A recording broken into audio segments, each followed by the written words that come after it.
Salut Clara Hacker, Bonjour Pierre, ça va bien? ça va, super. Ça faisait tellement longtemps que je voulais faire cette interview parce que en fait tu nous viens du Brésil, de Rio, Oui, c'est ça. je C'est- viens d'arriver, oui. Moi Ouais. aussi, ça faisait longtemps que je voulais te rencontrer, mais bon, les choses ont fait que c'était possible maintenant. Oui, exactement, ouais. Ouais. Bah justement, ça fait plaisir, tu viens quelque temps et puis j'en profite pour te prendre en vol et pouvoir faire cette interview que j'attends depuis longtemps parce qu'elle est sur un des livres qui m'a le plus marqué. Alors oui, au début, je fais tout le temps des compliments parce que c'est vrai que j'ai beaucoup aimé le livre. C'est un livre que j'ai lu il y a un an et demi, je crois, et qui s'appelle Dionysos en transe, la voix des femmes. Alors, la voix avec un X, Oui, mais on peut voir voix avec un E aussi peut-être. oui, bien sûr, c'était un peu l'idée. Ouais, c'est ça. Et en plus, je sais, c'est peut-être fait exprès aussi, mais Dionysos en transe, quelqu'un qui est en transe, ça peut être en transe sexuelle aussi. Mais je sais pas si c'est un Ça, rapport. j'avais pas pensé. Mais pourquoi pas? C'est très bien vu. Et je présente vite fait le deuxième livre dont on parlera sans doute à la fin de l'interview plutôt. Que celui-là, je l'ai lu très récemment, c'est Femmes, fêtes et philosophie en Grèce ancienne, donc qui est beaucoup plus récent. Oui, Et où on parle notamment, on reparle en fait de ta thèse, on parle aussi du rapport Dionysos à Osiris, on parle des femmes dans la Grèce, les fêtes grecques et de Diotime de Mantinée. oui, On y reviendra si tu l'adores. oui. Alors, déjà, donc ce livre, comment c'est né c'est une thèse à la base. Oui, Ouais, c'est c'est ça. une thèse de doctorat à la base. L'idée est venue parce que j'ai eu une UV pendant la maîtrise, je ne me rappelle pas l'intitulé exact, mais c'était quelque chose au sujet de la tragédie. Donc il fallait que je lise des tragédies. Et quand j'ai lu Les Bacchantes d'Euripide, j'étais vraiment très perplexe avec une phrase d'Euripide au sujet des Bacchantes, Mhm. où il disait que ces femmes donnaient le sein à des animaux sauvages, qu'elles allaitaient des animaux sauvages. Et quand j'ai lu ça, je me suis dit, mais c'est très spécial ça comme chose. J'avais jamais entendu parler de ça et je trouvais ça vraiment extraordinaire. Et c'est de là que c'est parti. Je me suis dit, mais ce sont qui ces femmes exactement? Qu'est-ce que c'est que cet allaitement? Qu'est-ce que ça veut dire? Ça doit avoir un sens éthique, politique, philosophique. Donc c'est parti de là. Et en fait, ça m'a pris 6 ans. Ça a été une très longue recherche. Les gens qui me côtoyaient à ce moment-là savent bien que je suis devenue complètement possédée parce que je ne parlais plus que de Dionysos tout le temps. Mes pauvres amis et l'ami avec qui je vivais à ce moment-là, bon, vraiment, je ne parlais que de ça. Mhm. Et même, je vais te dire, même la façon de l'écrire, c'est-à-dire la division de ce livre, mythe, rite et tragédie, ça m'est venu, je dirais, presque en rêve. Vraiment, une nuit, je n'en pouvais plus parce que j'avais tellement de données, j'avais tellement lu de choses. Je ne savais plus comment organiser. Et un matin, je me suis réveillée, j'avais le plan du livre en tête. Le mythe d'abord, le rite après et la tragédie ensuite. Et donc, je pense vraiment, je suis convaincue que j'ai été une bacchante en Grèce, Mhm. sûrement dans une autre incarnation. Ça n'aurait pas été possible autrement. J'aurais pas fait une recherche aussi longue, aussi passionnante, si je ne l'avais pas vécu moi-même et si je n'avais pas vraiment envie de répondre à des gens qui disaient tout et n'importe quoi au sujet de ces femmes. Mhm. Voilà, c'est comme ça que c'est né. D'accord. Et c'est ensuite que tu as soutenu ta thèse le 24 juin 1999. Oui, Dans le jury, il y avait Françoise Bonnardel, oui. que tu as un peu connue du coup. Et Bien sûr, j'ai un que peu t'as connu. connu Françoise Bonnardel. Elle était une très bonne amie de Gilbert Romeyer d'Herbeck, qui était mon directeur de thèse. Mhm. Et donc, bon, elle était vraiment très intéressée par le sujet. Elle m'a posé des questions vraiment très pertinentes pendant la soutenance. Et on s'est même rencontrés quelques fois après, quand je venais à Paris. On s'est revus en amitié, quoi. D'accord. Et alors, est-ce que tu peux faire un bref résumé parce que c'est quand même un livre de 350 pages Oui, oui, avec, je crois que j'avais calculé près de 1000 notes c'est possible, de bas de oui. page. C'est C'est possible. énorme, c'est Oui, ultra fourni. Bah, en fait, c'est un travail universitaire, c'est une thèse oui, de doctorat. oui, C'est extrêmement précis. C'est oui. ça que j'ai aimé. C'est parce que je pouvais à chaque fois aller voir dans les textes si c'était bon. Mais ça, c'est Gilbert Romeyer d'Herbeck qui, en fait, m'a dit ça. Il m'a dit, Clara, je ne veux pas que vous développiez des choses que vous pensez, que vous imaginez. Il faut absolument que vous nous fournissiez des preuves, sinon pas des preuves, au moins des textes Ouais, sur lesquels on puisse faire référence, qu'on puisse vraiment après regarder d'où vous avez tiré toutes vos idées. ouais, Donc c'est pour ça que c'est vraiment extrêmement fourni. ouais. Et alors, quel est le propos principal de ton livre? Est-ce que ouais, si tu peux nous le résumer, parce que c'est ensuite qu'on va en venir au développement en trois parties. Ben, le propos principal, bon, je ne sais pas s'il y a un propos Oui. principal, mais bon, en tout cas, ce qui m'a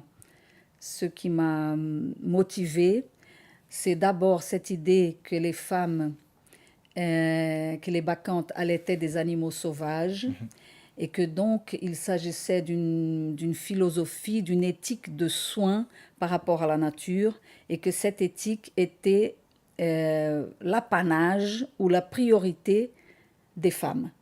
Et ça m'a vraiment beaucoup intéressée. Mon père était un écologiste de première heure au Brésil, aussi un communiste de première heure qui a subi beaucoup de persécutions dans mon pays. Mais en tout cas, et ma mère était une féministe. Et donc, j'avais déjà, bien sûr, été élevée dans ces idées-là. Mais je ne me rendais pas compte de la profondeur de la chose quand j'ai commencé à lire au sujet de Dionysos. Mais en tout cas, c'est ça qui m'a motivée. Et je pense que c'est ça l'idée principale, c'est que il y a une éthique particulière aux femmes et que cette éthique a un rapport profond avec la nature et avec la maternité. Et une maternité, bien sûr, qui est élargie à tous les êtres vivants.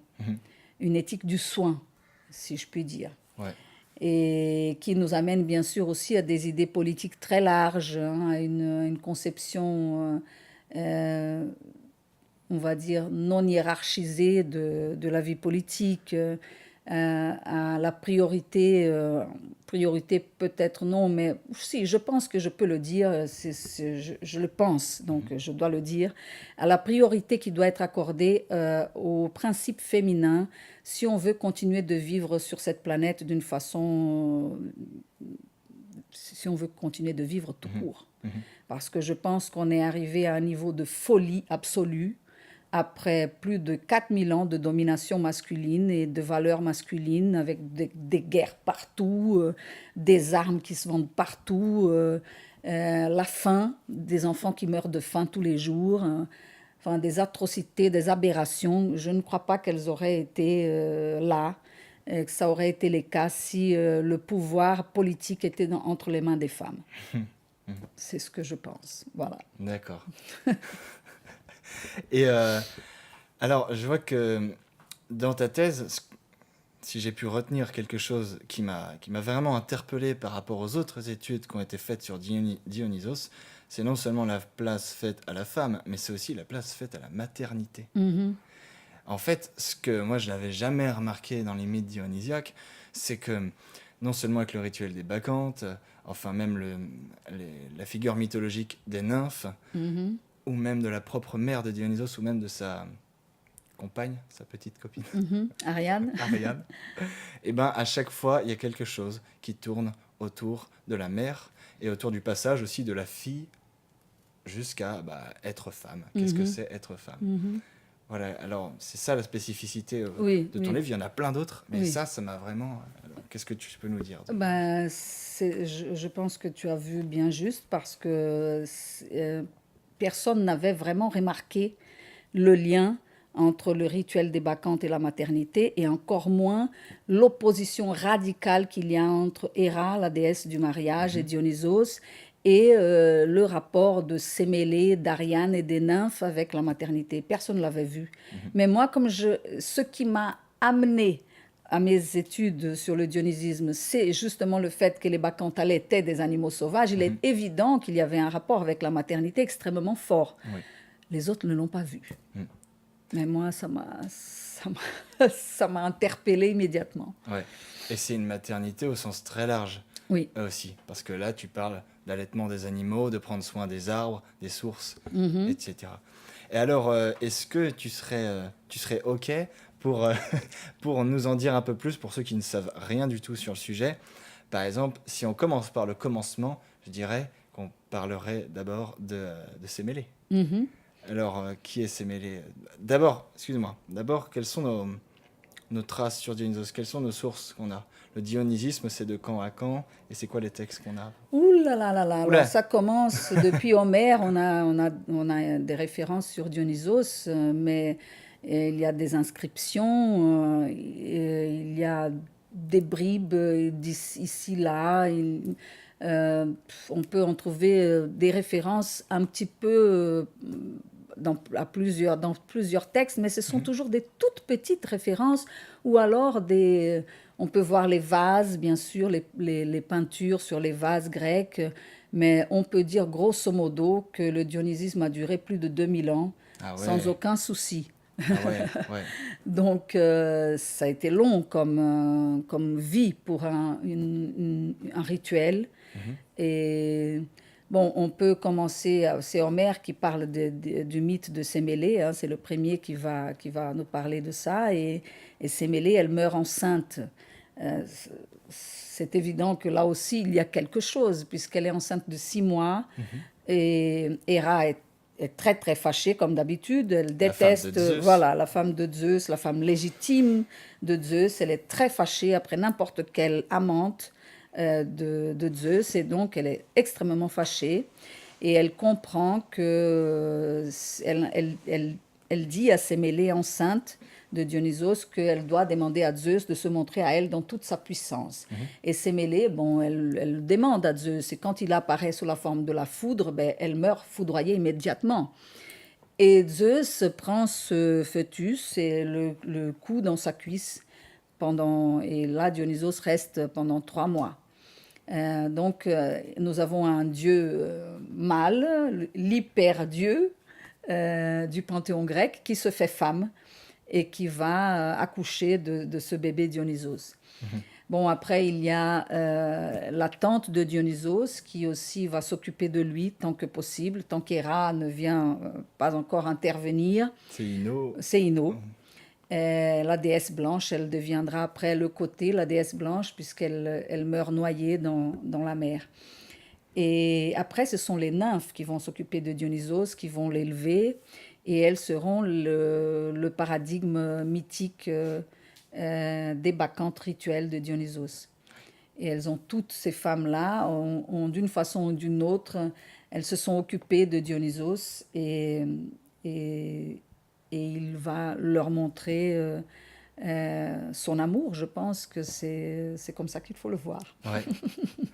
Un grand rapport aux femmes, hein, du coup, hein, Oui, Dionysos. oui. Et un grand merci à toutes ces femmes qui se sont occupées de lui. Ouais, ouais. Bon, il y a eu la mère, bien sûr, sa mère. On dit même que Dionysos dansait dans le ventre de sa mère Ouais. déjà. Ce qui en fait la première bacchante, C'est parce qu'en ça. fait, elle est folle déjà de l'enfant qui est en elle. Exactement, exactement. Et bon, après, il y a la tante de Dionysos, donc ce n'est pas sa mère naturelle, elle va s'occuper de lui, et après les nymphes. Ouais. Et donc, bon, déjà dans le mythe, il y a toute une référence aux soins portés à des enfants illégitimes, puisque Ouais. Dionysos n'est pas un enfant légitime, et à l'amour qu'on peut porter à des enfants, quoi, Ouais. d'une façon générale. Ouais.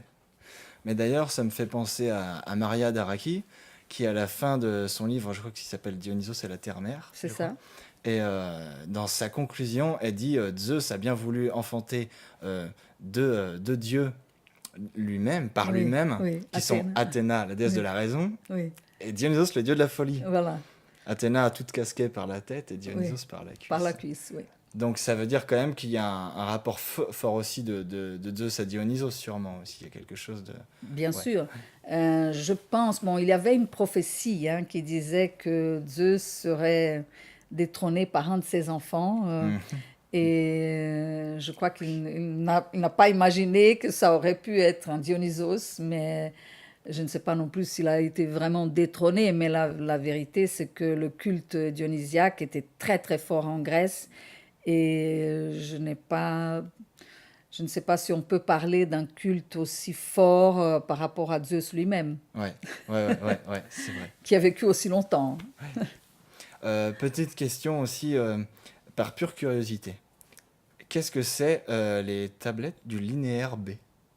C'est quoi ça? Parce qu'on a retrouvé le nom de Dionysos, on croyait que c'était un dieu en fait qui est arrivé très tardivement en Grèce, Oui, oui, ou même d'ailleurs que la oui, Grèce, mais oui. en fait on a retrouvé ces tablettes et le nom de Dionysos était dessus. Oui, ce sont des tablettes dans un langage très très ancien, le linéaire B, ces tablettes ont été retrouvées en Crète. Mhm.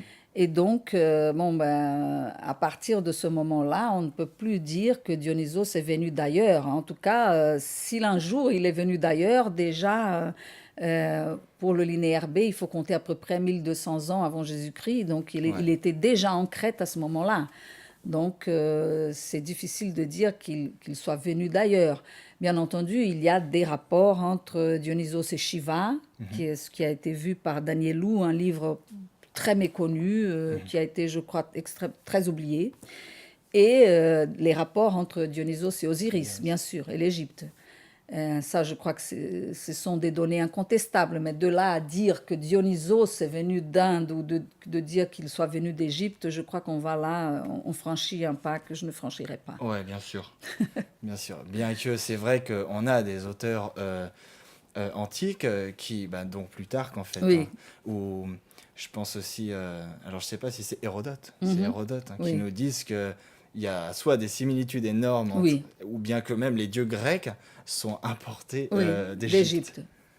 Bon, Après tout, ils peuvent le savoir mieux que nous, hein. Nous sommes vraiment très tardifs et je vois pas pourquoi on les croirait pas. Bon, c'est possible, mais on n'a pas, on n'a pas quelque chose qui puisse nous dire, oui, effectivement, c'est vrai. Il y a des forts indices ouais, que ça aurait pu être le cas.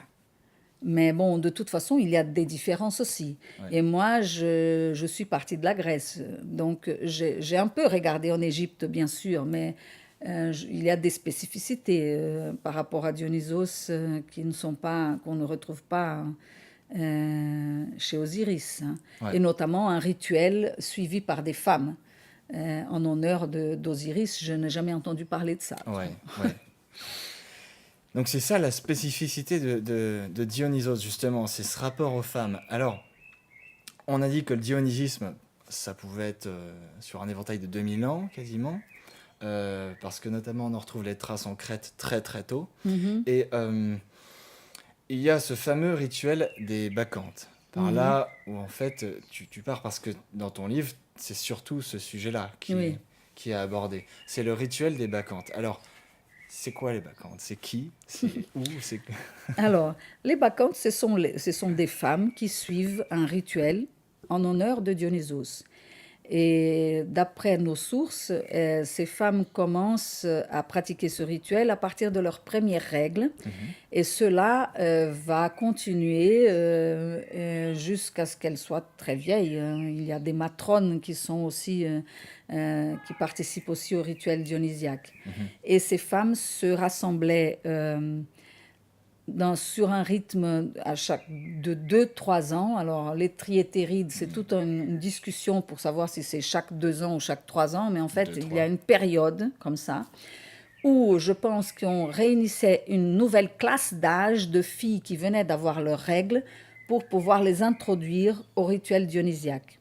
Et Mhm. donc, ces femmes partaient des villages grecs et elles se réunissaient petit à petit pour monter soit sur le Parnasse, soit sur le Cithéron, pour pratiquer un rituel qui devait les amener à la transe et à la rencontre personnelle avec Mhm. Dionysos. Et bien entendu, c'était un rituel initiatique, ce qui veut dire que elle vivait un changement de regard.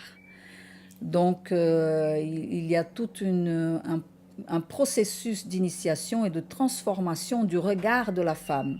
Mhm. Elle sera amenée donc de sa toute première jeunesse, on va dire 12 13 ans, peut-être 11 ans, les premières règles, jusqu'au moment où elle va être mère pour la première fois, où elle aura son premier accouchement. Et tout ce temps, tout ce laps de temps sera le temps où elle devra apprendre des choses, où elle va participer à ce rituel, elle va être informée au sujet de la maternité et je pense de la philosophie, de la religion, de ce que ça veut dire qu'être mère en réalité. Donc ce sont les bacchantes, ce sont les femmes surtout qui participent à ce rituel.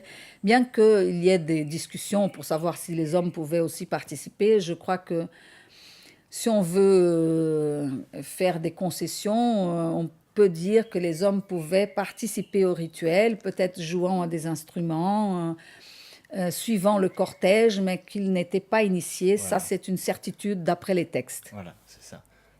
Coucou. Oui, il y a un chat, ça se voit pas. Mais...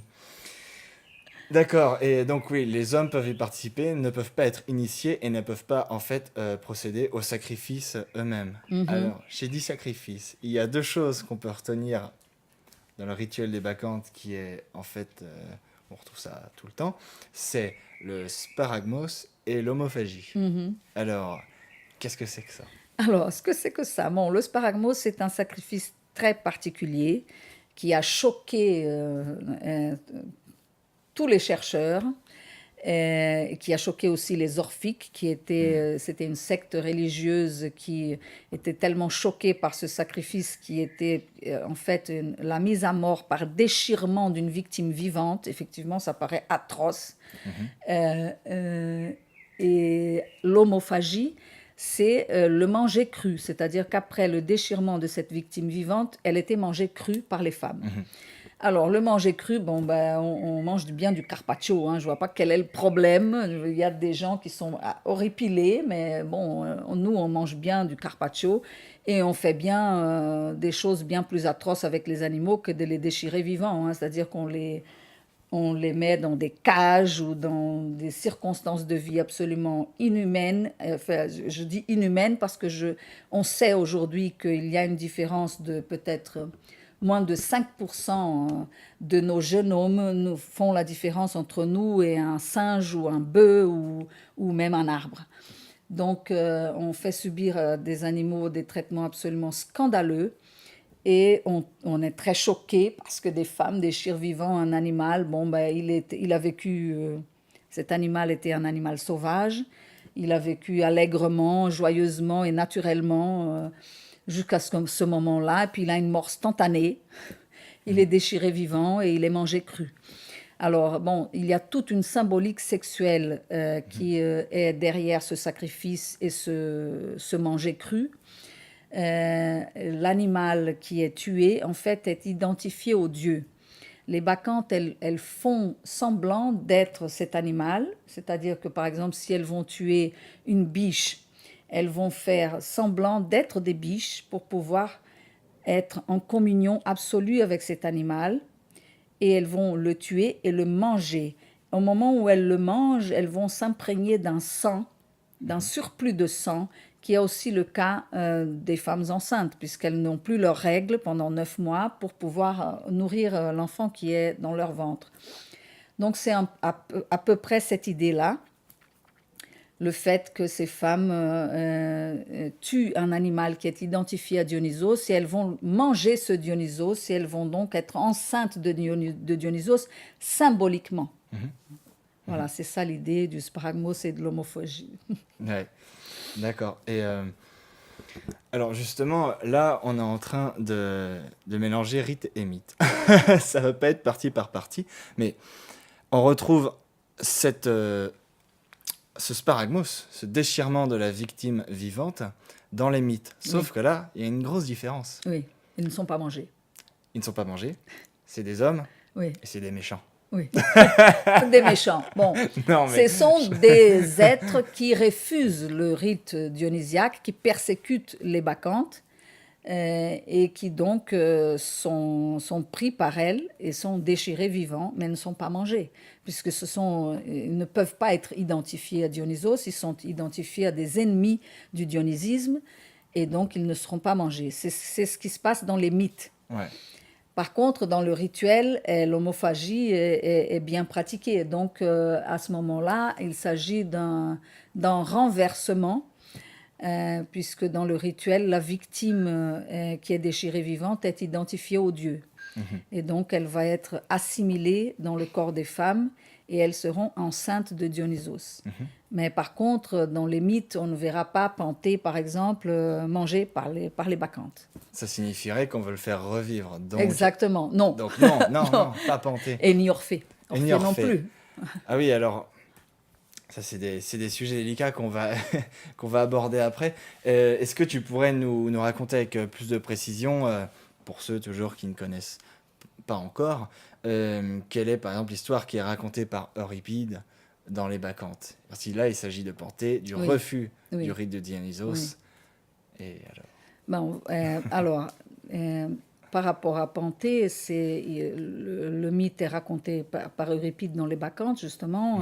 Il persécute les femmes qui arrivent à Thèbes.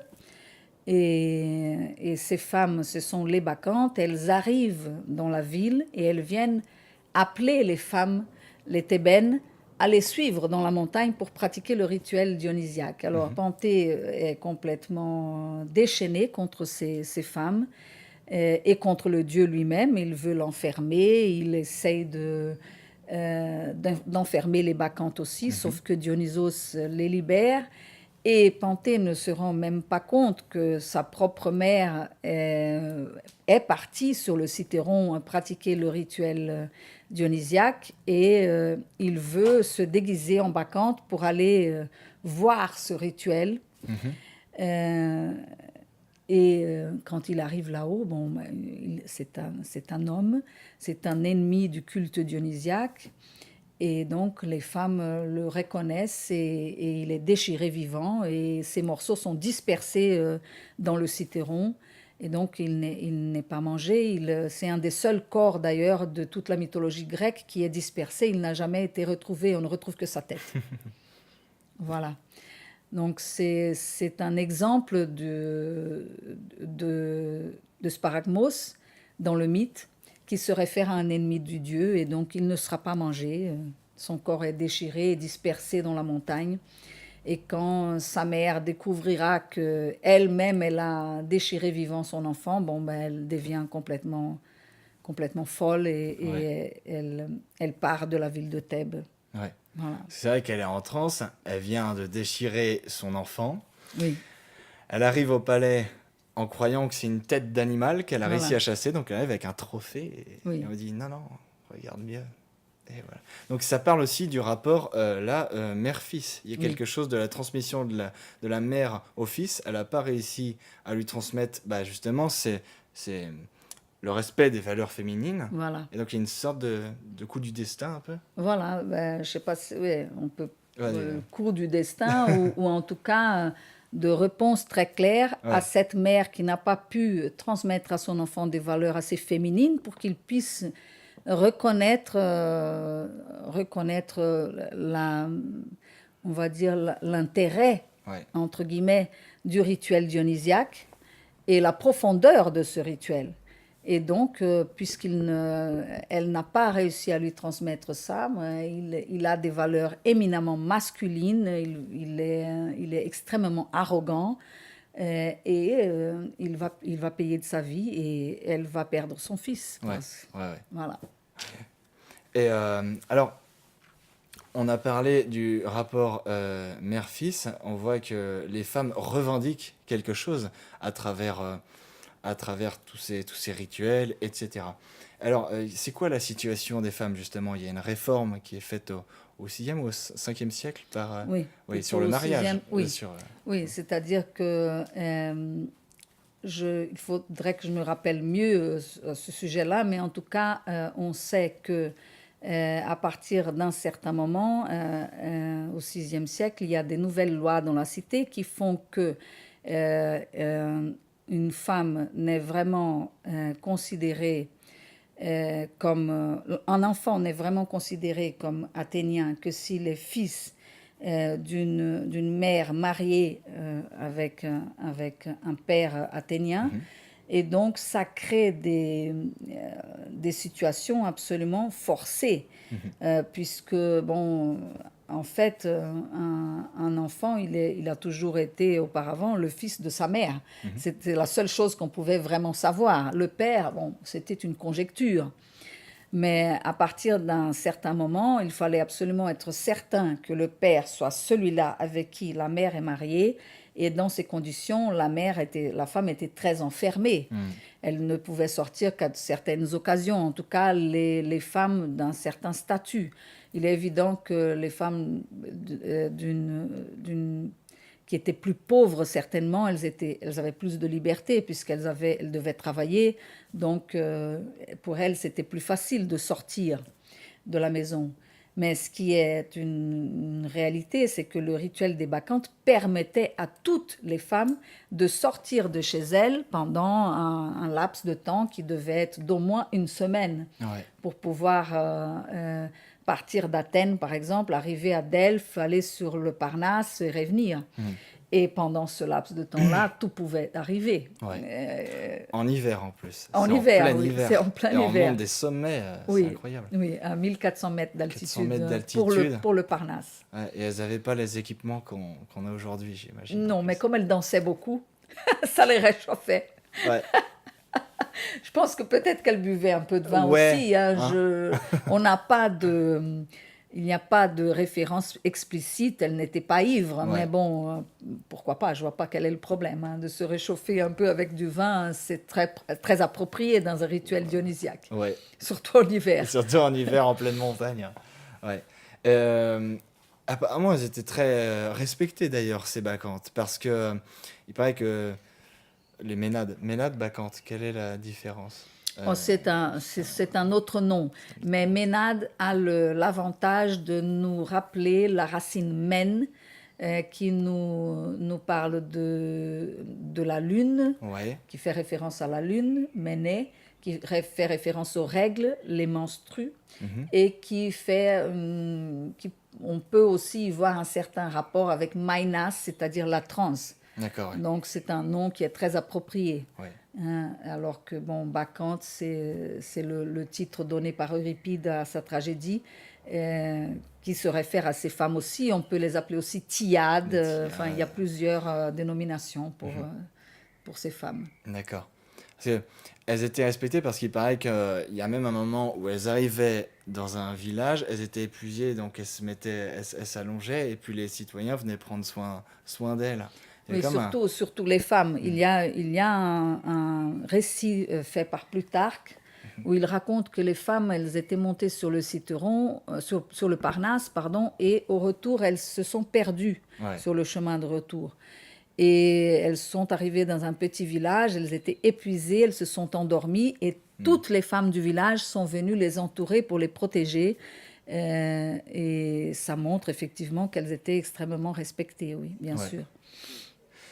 Et alors, dans ton livre, tu fais presque tu enchaînes en fait les mythes de Dionysos, où Dionysos apparaît, ou qui ont rapport à Dionysos, avec les femmes, et tu as le cas des Proétides, etc. Est-ce que tu pourrais nous citer quelques-uns? Par exemple, les Proétides.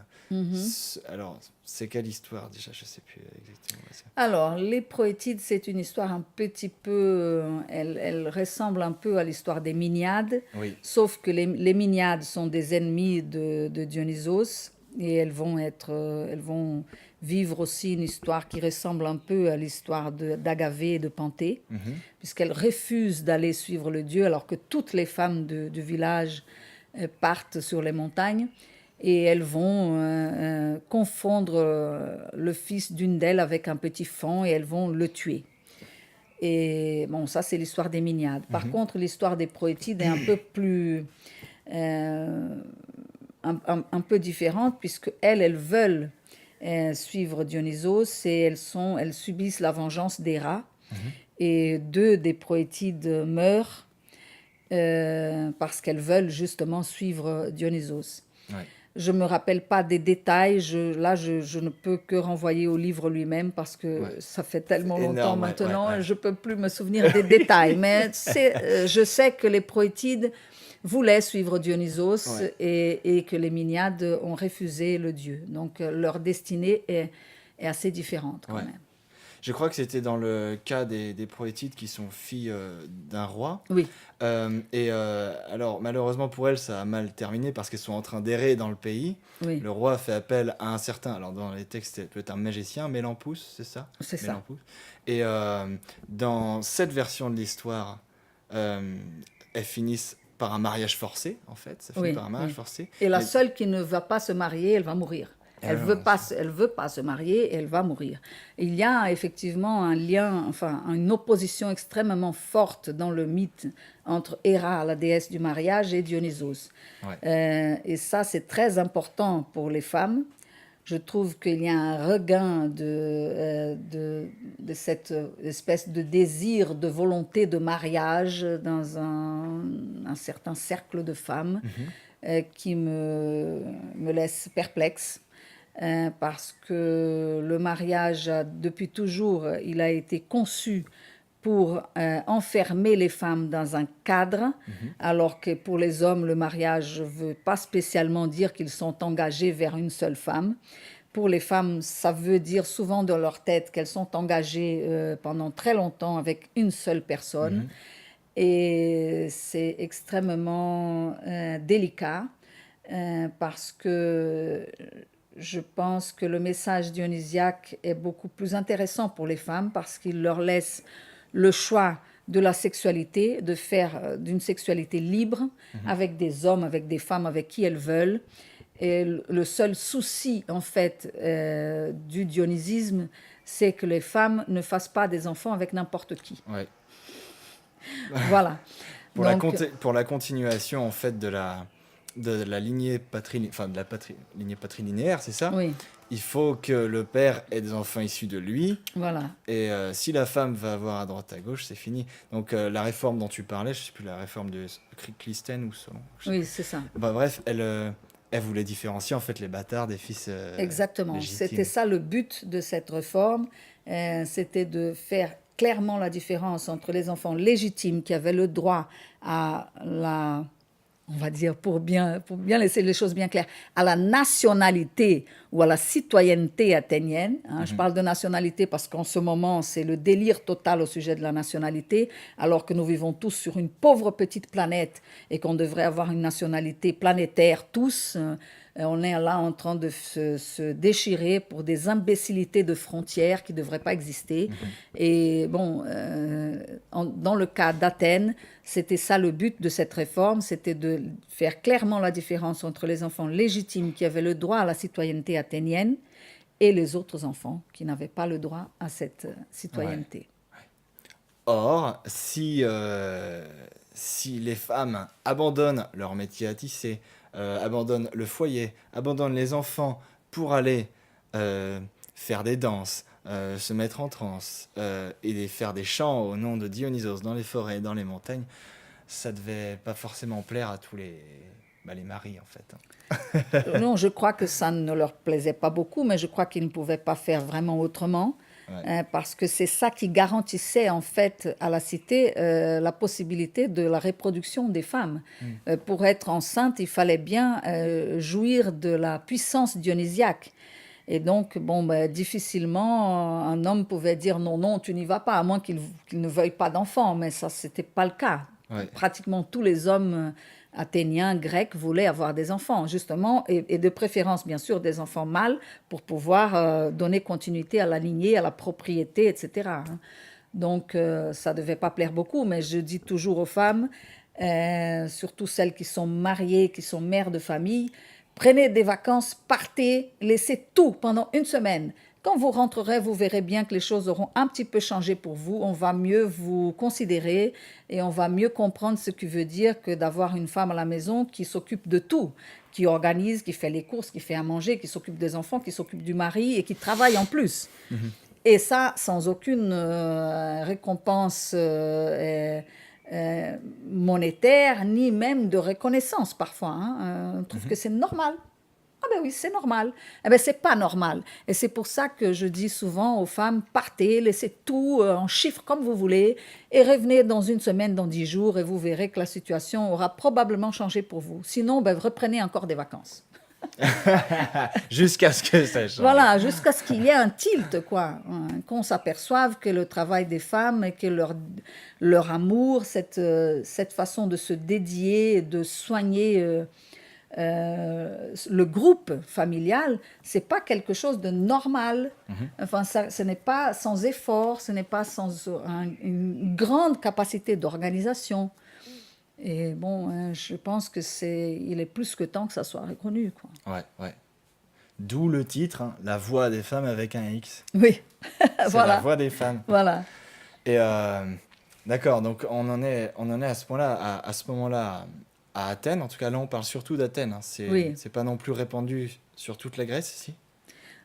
Bon, le rite dionysiaque, il Ouais. avait lieu dans plusieurs villes grecques. Ça, il n'y a Ouais. pas qu'Athènes. Bien sûr, pour Athènes, on a plus de documents, on a plus de références. Donc, je me suis souvent référée à Athènes. Mais bon, c'est sûr qu'il y avait en Magnésie, il y avait du rituel. À Thèbes, il y avait du rituel. Donc, ça ne se résume pas à Athènes, bien sûr. Ouais. Et alors, quel serait, en fait, le message que porte ce dionysisme? Alors après, on va parler évidemment qu'il y a plusieurs dionysismes. Il y a notamment un dionysisme que tu lui donnes beaucoup de coups dans le livre. Hein. C'est un dionysisme réformé, selon certains, qui est l'orphisme. Oui, j'appelle pas ça du dionysisme. Pour Oui. moi, ça, c'est de l'orphisme. C'est de l'orphisme. Voilà.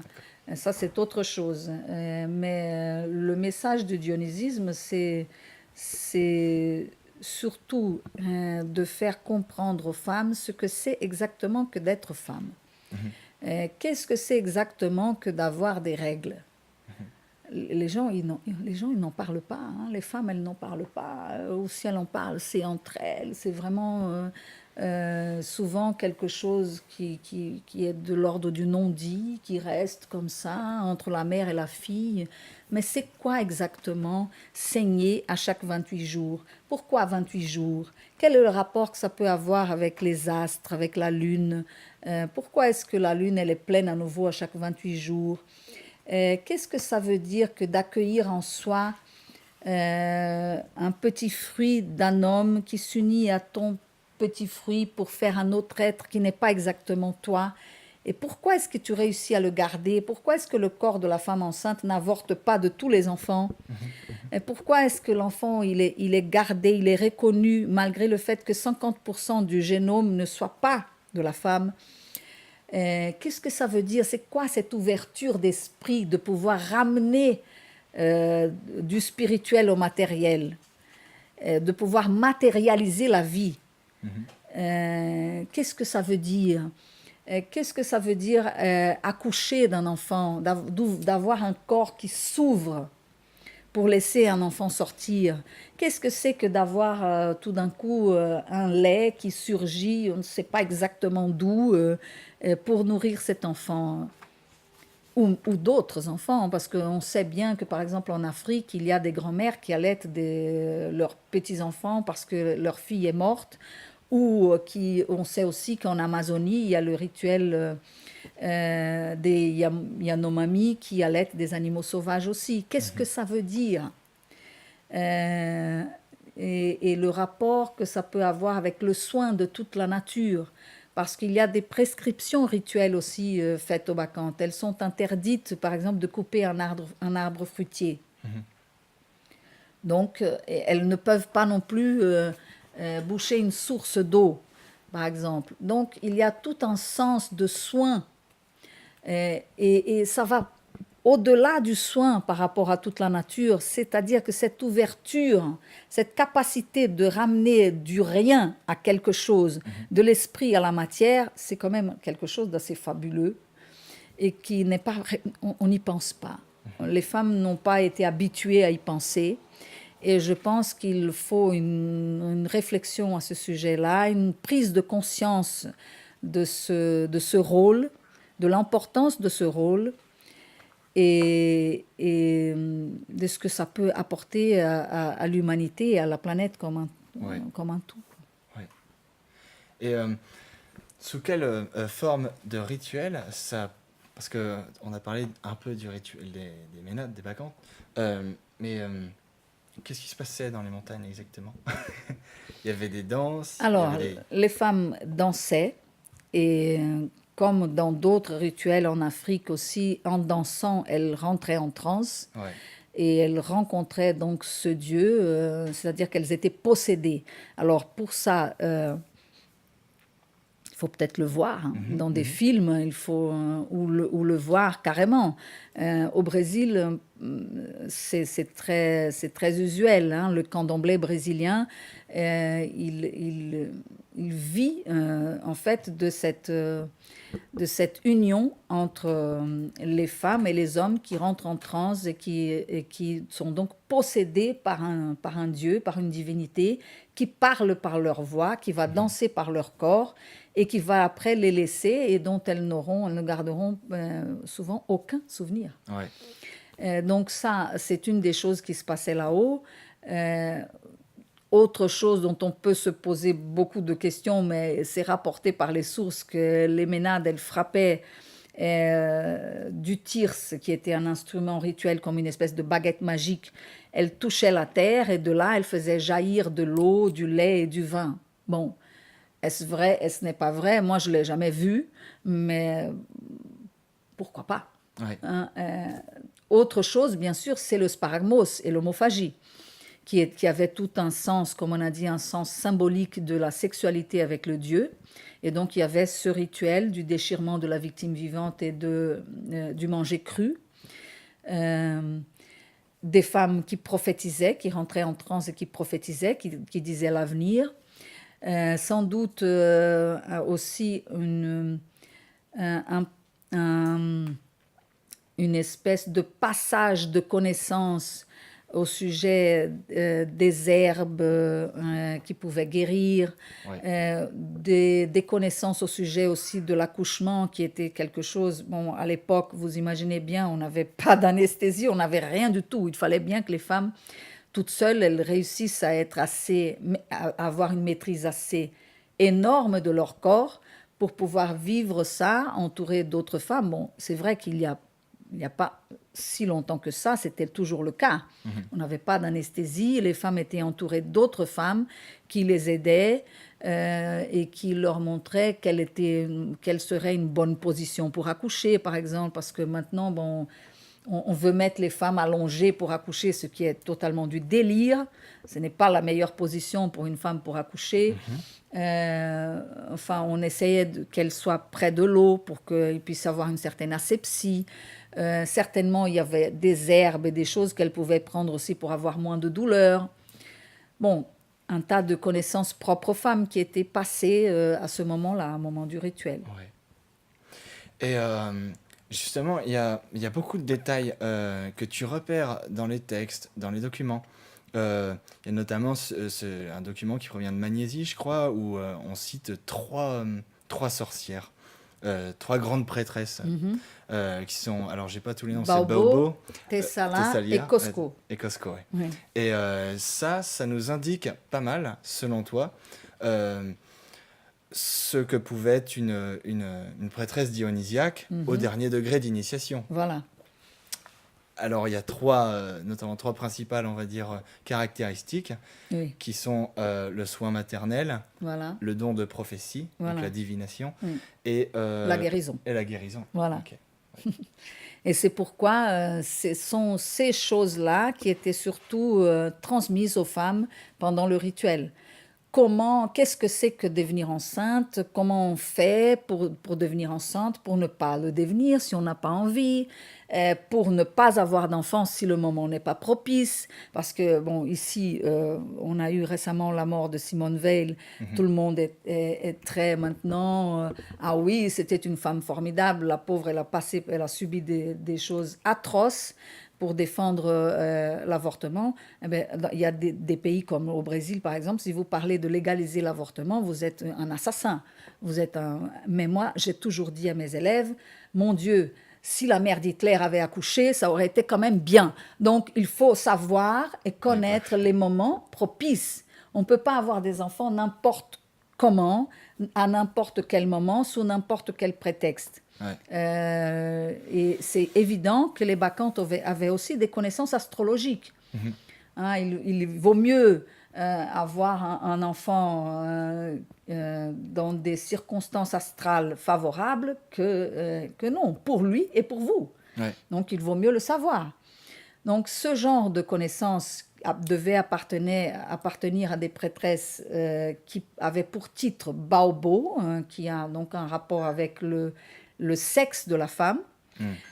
Thessala, ça se rapporte à la Thessalie, donc à des sorcières de Thessalie qui avaient donc des grandes connaissances en matière de guérison, d'herbes et de toutes sortes de possibilités de guérison, au-delà de tout ce qu'on peut imaginer, parce qu'il y a plein de types de guérisons, dont par exemple sont très connues au Brésil les guérisons spirituelles, les opérations spirituelles, qui sont souvent d'ailleurs obtenues par un prêtre ou une prêtresse qui est en transe. Ouais. Et Cosco, qui a un rapport avec la divination et la prophétie, qui est aussi souvent le cas dans on va dire, des initiés, par exemple du candomblé. Il y en a certains qui sont dédiés exclusivement à la prophétie. Ouais. Voilà. Et alors venons-en à la plus grande prêtresse de la Grèce. C'est une espèce de centre religieux en fait, en Grèce, qui était le temple de Delphes et sa fameuse Pythie. Oui. Alors selon toi aussi, c'est une vision intéressante que j'ai trouvée dans ton livre.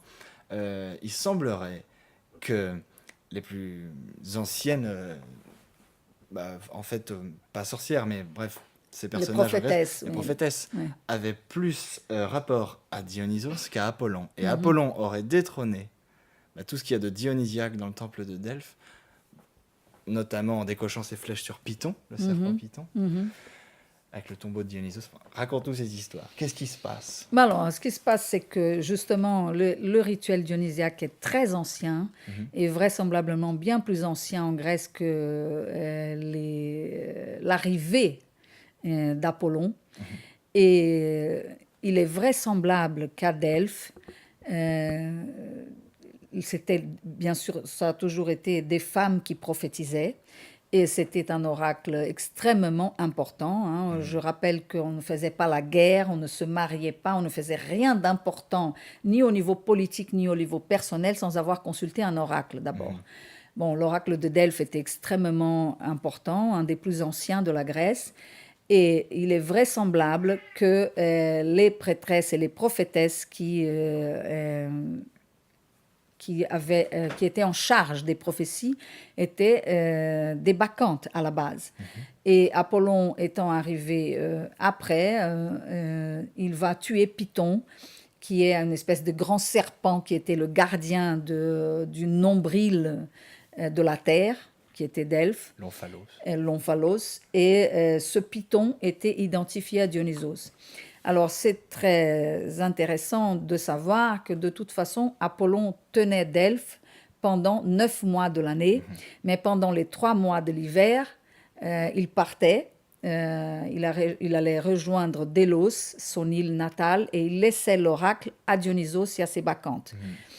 Et il est aussi fort intéressant de savoir que l'antre corycien, c'est-à-dire la grande grotte du Parnasse où se réunissaient les bacchantes en hiver, se trouve juste au-dessus du temple d'Apollon, dans les montagnes, dans le Parnasse. Ouais. Et donc, bon, il est fortement probable qu'à la base, l'oracle c'était un oracle de la terre, qui était gardé par les femmes de Dionysos. Oui. Parce que rappelons que la bacchante, c'est une ou plusieurs, après je crois, prophétesse en transe, et elle fait ses prophéties, ses divinations. Il y a un trépied, il y a une fissure. une fente dans la terre Voilà. et il y aurait des fumées qui s'élèvent. Voilà, d'où ça c'est Plutarque qui nous raconte Ouais. ça, qu'il y aurait des fumées qui émanent de la terre et qui font que la prêtresse, la Pythie, rentre en transe à cause de ces vapeurs-là et elle rend ses prophéties. Bon, la Pythie, là, dont parle Plutarque, est la Pythie d'Apollon. Ouais. Hein, elle est déjà assise sur un trépied, elle n'est pas en train de danser, elle n'est pas dans la montagne libre, comme sont les prêtresses de Dionysos, elle est assise sur un trépied dans un temple, et c'est là qu'elle va rendre ses oracles. Ouais. Précision. En plus, ce qui est un détail de taille, que Dionysos a un tombeau dans le sanctuaire de Python, et que tous les 9 ans, je crois qu'il y a des femmes qui viennent célébrer Sémélé dans une fête. C'est ça. Oui. Et l'ascension de Sémélé au ciel, ou C'est la ça. résurrection de Sémélé. C'est ça, c'est la résurrection de Sémélé. Donc Ah oui. ça veut dire que peut-être là, il serait né, Ouais. peut-être là, sa mère serait morte, et ce qui est bon, c'est de l'ordre du mythe, hein, Oui. mais ce qui nous donnerait des indices pour croire qu'effectivement cet endroit était d'abord un oracle de Gaïa qu'il a passé à sa fille et qui ensuite aurait été un oracle dionysiaque tenu par des femmes prophétesses, des bacchantes, qui aurait été détrôné à un moment donné par Apollon. D'accord. C'est ça, donc j'ai brièvement évoqué que l'ascension de Sémélé, Dionysos a divinisé sa mère. Oui. Dionysos fait partie des dieux de l'Olympe ou pas, finalement? Non, c'est... Ben oui, oui, il fait Oui. partie des dieux de l'Olympe, sauf qu'il n'est pas sa mère. Sa mère étant une mortelle, il ne devrait pas être Bah oui, vraiment voilà. dans l'Olympe. Mais quand on voit les 12 dieux, il y est souvent. Et bon, il a un statut extrêmement ambigu. Ouais. Parce qu'il a en fait beaucoup plus rapport avec les déesses de la terre que les dieux du ciel. Il est beaucoup plus proche des femmes que des hommes, alors que Zeus est un dieu hyper patriarcal. Dionysos vient défendre le regard des femmes. Donc, c'est un statut extrêmement ambigu. Mais c'est un dieu. Mais c'est un dieu. Ouais. Alors, il a aussi apparemment divinisé sa compagne, Ariane. Oui. Ariane. Est-ce que tu pourrais nous raconter l'histoire d'Ariane et de Dionysos dans les grandes lignes? Alors, en grande ligne, l'histoire, là j'ai dû interpréter les mythes, Ouais. hein, puisque Dionysos a été très souvent assimilé au taureau, et que Ariane, elle va aider Thésée à tuer son demi-frère qui est le Minotaure. Et en fait, elle va l'aider en croyant qu'il va se marier avec elle, qu'il va l'amener à Athènes, et ce n'est pas ce qui se passe. Elle va aider Thésée en lui donnant le fil d'Ariane. Thésée va rentrer dans le labyrinthe, va tuer le Minotaure et va en fait larguer Ariane enceinte dans une île où Dionysos va venir lui porter secours. Et comme Sémélé, Ariane va mourir enceinte aussi. Et je crois que pris de grande peine et amoureux d'elle, Dionysos va la diviniser, va la porter au ciel. C'est incroyable, c'est une obsession. Elles sont toutes enceintes. Sa mère, Voilà. sa compagne. Voilà. Ce n'est pas une obsession, c'est-à-dire que c'est une façon d'attirer l'attention dans la mythologie dionysiaque sur le fait que ces femmes, qui sont très importantes pour Dionysos, elles sont enceintes. Ouais. Parce que qui aurait remarqué la grossesse? D'ailleurs, il n'a pas suffi de ça, hein, personne ne l'a vu. Souvent, on ne l'a pas vu. On n'a pas porté attention au fait que Sémélé est morte enceinte. Pourquoi elle était morte enceinte? Ariane, ce mythe-là, souvent a été négligé aussi. Pourquoi elle est morte enceinte? Qu'est-ce que ça veut dire pour Dionysos? Mais c'est parce que c'est des mecs qui avaient étudié les... Très vraisemblable. Il est possible. C'est probable. Hein? Je sais pas. C'est probable. Ouais. Je ne sais pas non plus. Hein. Oui, c'est dingue ça. Mais même il y a il y a des propositions dans ton livre qui sont assez surprenantes. J'en ai plusieurs en tête, mais je vais en évoquer une. C'est que le Minotaure, même le taureau en général en Crète, c'est Dionysos. Mhm. Ça, c'est assez incroyable. Parce que du coup, Thésée qui tue le Minotaure, c'est extrêmement symbolique. Bien sûr, et il est le représentant Oui. d'Athènes, D'Athènes, oui, de voilà, c'est ça. l'hégémonie athénienne, alors que la Crète était quand même, sinon euh, une grande puissance, hein, Ouais. sinon, s'il ne vivait pas exactement un matriarcat, puisqu'il y a beaucoup, beaucoup de controverses sur ce sujet-là, et même sur le mot, en tout cas, une lignée matrilinéaire, la lignée matrilinéaire était fortement accentuée en Crète. Et Thésée arrive pour nous parler de la lignée patrilinéaire. Bien Donc sûr. il y a là une contradiction, un choc entre deux civilisations, entre deux façons de voir le monde. Et c'est Thésée qui va gagner la partie.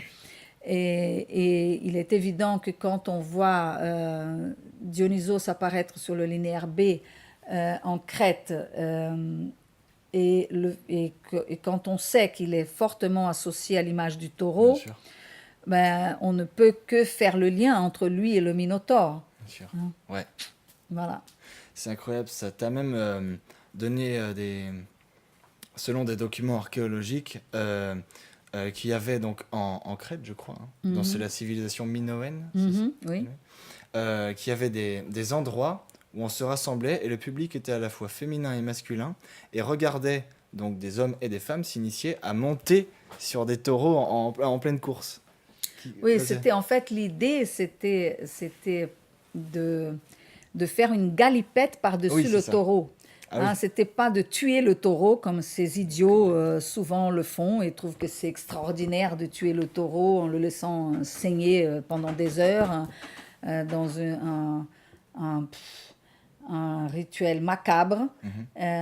L'idée, c'était que le taureau représentant les forces fécondantes, sauter par-dessus le taureau allait féconder ou rendre propice la maternité ou la paternité à des hommes et des femmes Ouais. qui pratiquaient ce rituel. Donc il s'agissait de prendre le taureau par les cornes et lui faire une galipette par-dessus. Bon, on a des fresques, Ouais. très belles fresques qui montrent ce rituel.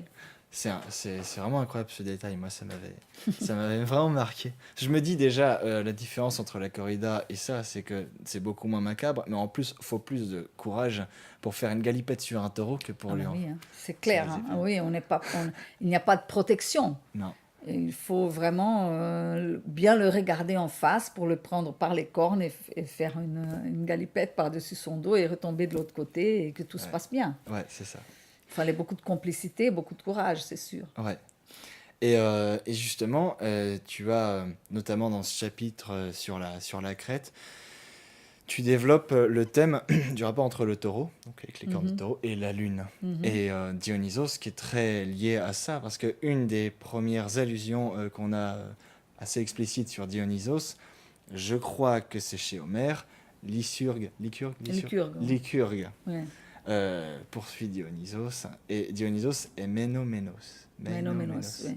Oui. Ménoménos, c'est... Ménoménos veut dire il est en transe, quoi. Il est possédé. Ouais. Il est possédé. Il y a plusieurs idées dans ce mot. Oui, comme je disais, Ouais. il y a la racine mène qui nous ramène à la lune. Et aussi, il y a un détail pour ceux qui s'intéressent à l'astrologie, c'est le fait que la lune est exacerbée dans le signe du taureau en astrologie. Ça veut dire qu'elle a sa puissance maximale quand elle est dans le signe du taureau. Ouais. Et donc, on voit là un rapport entre la maternité, le taureau et la lune qui est assez fort, déjà marqué. Et on pourrait parler là des connaissances astrologiques qui sont sous-jacentes à ce rituel. Ouais. Je sais pas si on entend ça au micro, mais il y a de l'orage et je pense que c'est Zeus qui est pas content. Désolé, mon vieux. Désolé, hein. mon vieux. Je suis désolée.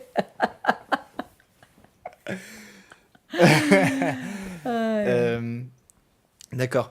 Alors, il y a une immense partie de ton livre qui parle du théâtre, le théâtre grec. Alors, on n'arrive pas trop à savoir aujourd'hui. Enfin, à travers ce que je lis, c'est très contradictoire. Est-ce que le théâtre ou pas provient des rituels dionysiaques? Oui ou non? Mince alors. Oui, ben oui, oui, Oui, oui, forcément. absolument, mais c'est absolument clair, hein, il n'y a pas de Ouais. doute Il n'y a pas là-dessus. de... D'accord. Non, il n'y a aucun doute. Les tragédies faisaient partie des fêtes pour Dionysos. Oui. Elles devaient se passer une fois par an. Les textes devaient être à chaque fois nouveaux. Et il s'agissait d'un concours. Bon, il y avait un trône pour Dionysos dans le théâtre, un endroit qui était occupé par le prêtre de Dionysos, ce qui m'a fait penser que en réalité toutes ces tragédies étaient là, elles étaient destinées à plaire à Dionysos. Et donc il n'y a aucun doute au sujet du fait que le théâtre est né du rituel dionysiaque. Ouais. Ouais. Tragédie, Traegos, Voilà. le taureau. Voilà. Non, là, c'est Non? plutôt le bouc, Ah, le bouc, pardon, oui. qui est aussi un animal Oui, c'est ça. dionysiaque. Et donc, le fait qu'il y avait un sacrifice du bouc c'était un des aspects du rituel qui comprenait aussi la mise en scène des tragédies. Ouais. Et donc, bon, on ne sait pas exactement comment Comment on est la passé? transition aurait été faite du rituel des femmes à un texte. Oui. Hein. Mais ce qui est intéressant, c'est qu'il y a souvent beaucoup de tragédies qui portent le nom de femmes. Et il y a aussi bon, plusieurs autres aspects qui seraient, comme par exemple le sacrifice du bouc, le fait qu'il y ait un siège spécial pour le prêtre de Dionysos pour qu'il puisse assister aux tragédies. Enfin, il y a un tas d'indices aussi qui nous parlent de comment cette transition aurait pu se faire. Bon, j'essaye de l'expliquer. Ouais. C'est pas très évident, hein, parce que comment on passe d'un rituel où rien n'était écrit, qui est d'une transmission orale, à des textes qui sont écrits, bon, difficile. J'essaye de donner des explications. Là aussi, je renvoie plutôt au livre parce que je ne me rappelle pas des détails de ce que j'ai pu développer pour montrer la possibilité de cette transition. Ouais. Par contre, ce que tu relèves de très intéressant dans toutes les pièces que tu étudies là, dans ton livre, c'est le thème récurrent du droit maternel et naturel, en fait, donc des fils naturels, des enfants naturels, la défense du droit des femmes naturelles, et par opposition à un droit patrilinéaire qui serait déjà imposé, qui serait, etc. C'est ça. Mais ça, c'est aussi un thème qui a été très peu remarqué Ouais. dans les tragédies. C'est le fait qu'il y a une opposition très claire entre des enfants légitimes et des enfants illégitimes, entre un droit naturel et un autre droit qui est le droit de la cité. Quand on voit, par exemple, Iphigénie, le fait que sa mère va être extrêmement furieuse du fait qu'Agamemnon va sacrifier Iphigénie. Et la façon dont les hommes et les femmes parlent de leurs enfants aussi dans la tragédie est quelque chose d'assez remarquable, puisque souvent pour les hommes, leurs enfants, ce sont des choses. Pour les mères, elles parlent on va dire,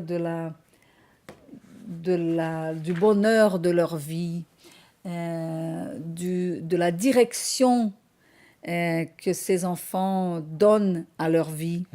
Donc il y a une façon très différente de parler des enfants, naturels ou pas, de parler du mariage et de ce qui peut être considéré comme légitime ou pas.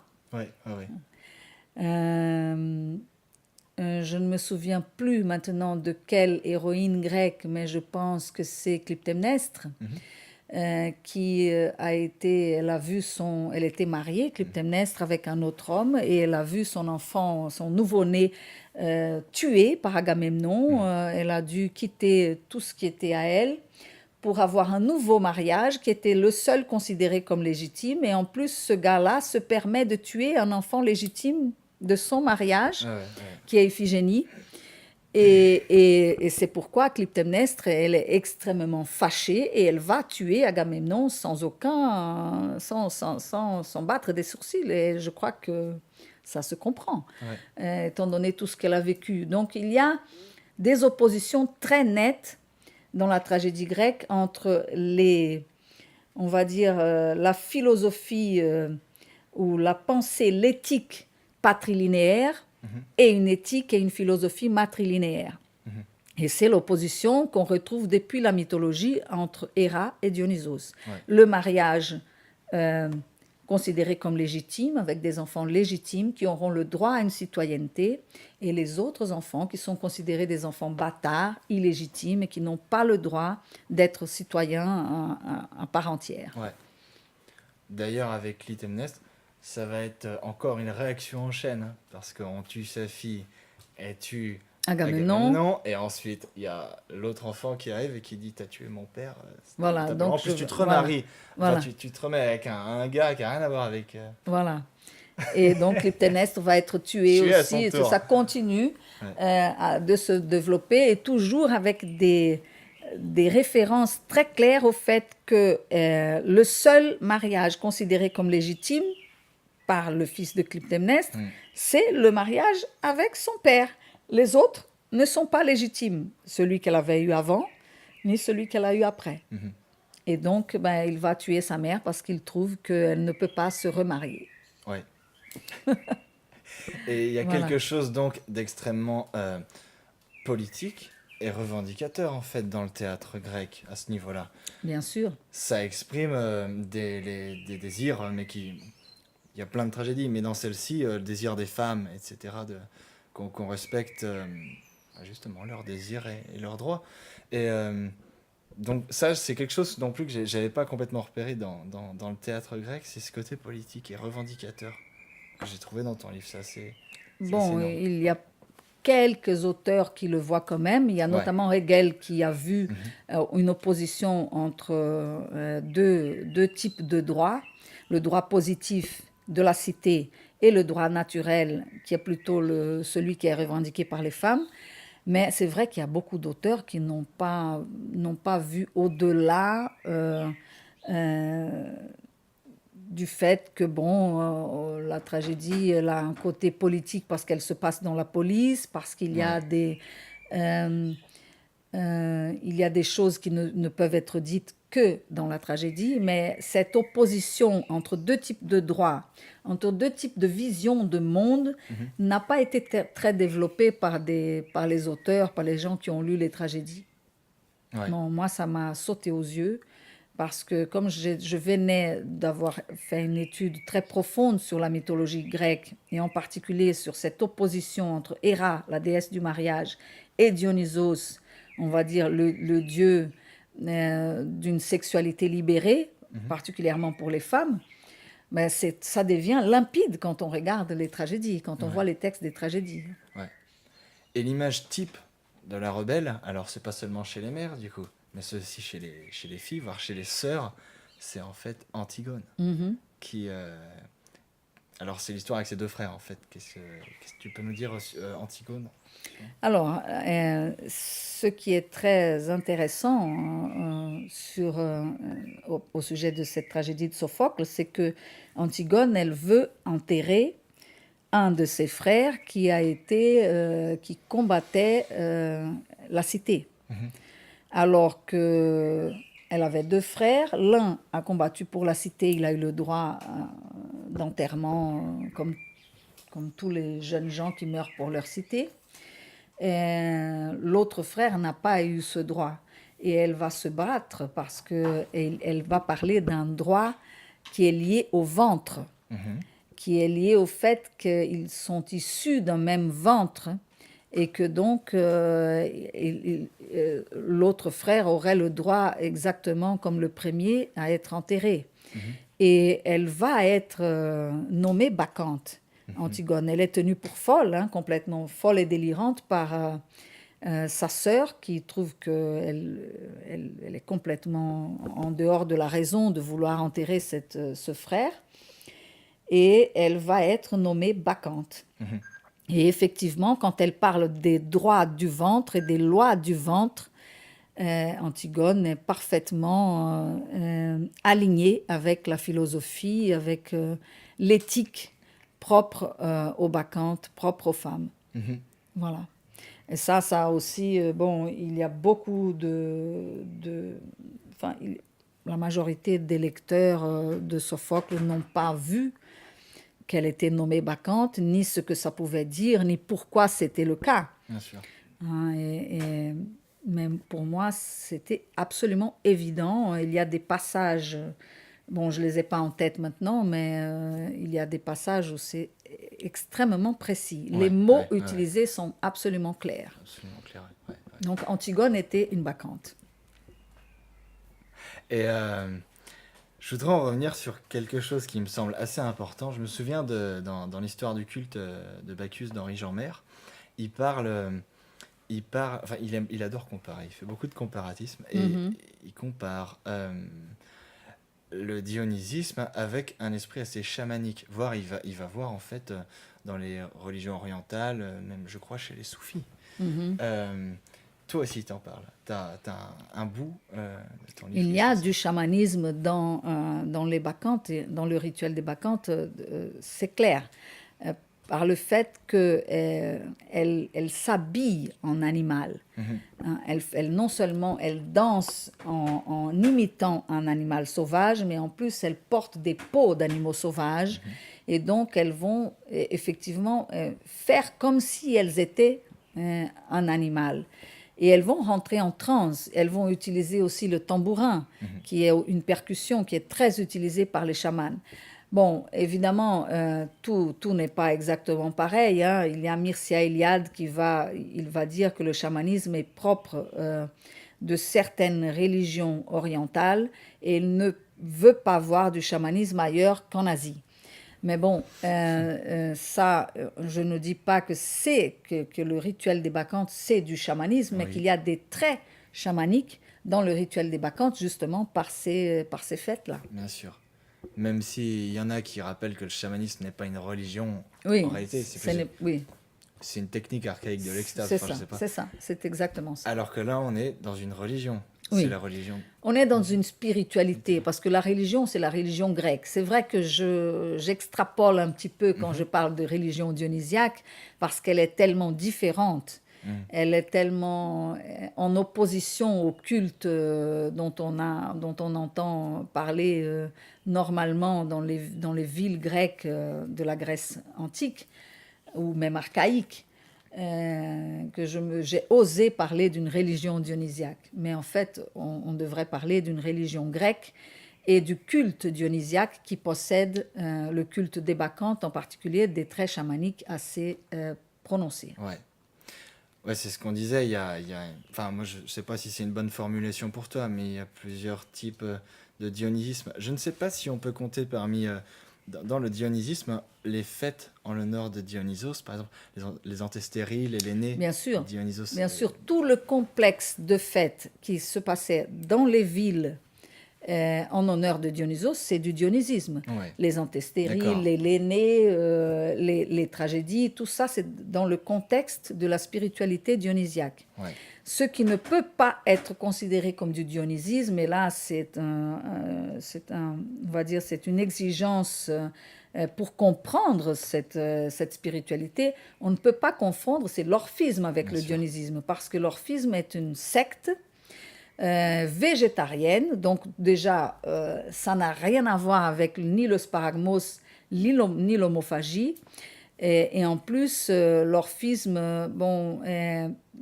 octroie un rôle assez, on va dire, assez lointain aux femmes. Alors que dans le rituel dionysiaque, elles sont absolument fondamentales. Voilà, donc je pense que ça, c'est le plus important, c'est de ne pas confondre l'orphisme avec le dionysisme, ce Ouais. qui est malheureusement le cas et qui donne lieu à des confusions et à des extrapolations et des visions complètement, euh, on va dire, équivoques Oui, oui. au sujet de cette spiritualité.